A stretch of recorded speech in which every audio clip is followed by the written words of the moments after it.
Stock মার্কেটে intraday tedder হিসেবে কাজ করছি আজ 8-9 বছর হয়ে গেল।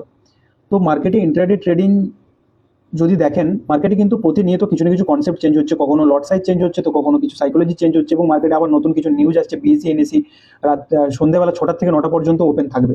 তো যেটা আমরা আগে 3:30টার সময় মার্কেট থেকে বেরিয়ে যেতাম, ভাবতাম আজকের মতো ডান, বাট সেটা আমাদের টাইমটাও আরো বাড়িয়ে দিল।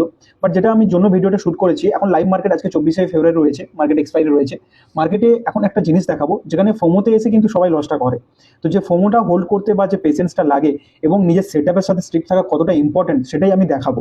তো স্ক্রিনটা আমি শো করছি, তার আগে রিকোয়েস্ট করবো অবশ্যই ফলো করে রাখার জন্য। এই এক্সপিরিয়েন্সগুলো যদি শিখতে চান, তো অবশ্যই রিকোয়েস্ট করবো একটা ফলো দিয়ে রাখুন। মার্কেট কিন্তু কন্টিনিউয়াসলি একটা বক্সের মধ্যে কিছুটা টাইম স্পেন্ড করছিল। যদি টাইম ফ্রেমটা দেখেন আপনি 5 মিনিটের টাইম ফ্রেমে নিফটিতে শো করছি এটা, যেখানে কিন্তু মার্কেট কিন্তু কন্টিনিউয়াসলি এই বক্সের মধ্যে হোল্ড হচ্ছিল এবং এখানে ফোমো ক্রিয়েট এটাই করছিল।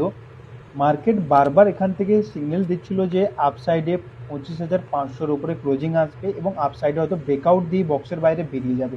কিন্তু এখানে যদি দেখেন, বারবার দেখুন, টোটাল কন্টিনিউয়াসলি 3বার এই বক্সের ওপরে যাওয়ার চেষ্টা করেছে এবং এখান থেকে কিন্তু একটা কন্টিনিউয়াসলি ফল এসছে।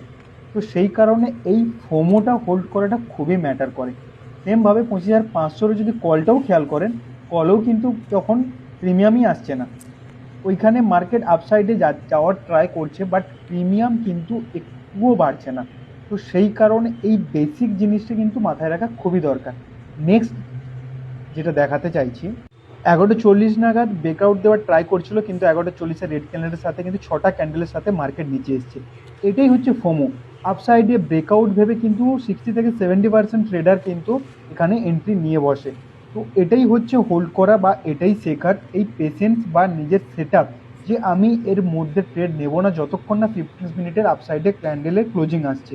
তো এখানে কিন্তু দেখেন, যদি 25,450-এর ফুটে কিন্তু সেই মুহূর্তে 30-40 পয়েন্টের একটা ভালো মুভমেন্ট এসছে। তো সেই কারণে সেটআপ খুবই ইম্পর্টেন্ট মার্কেটে। যদি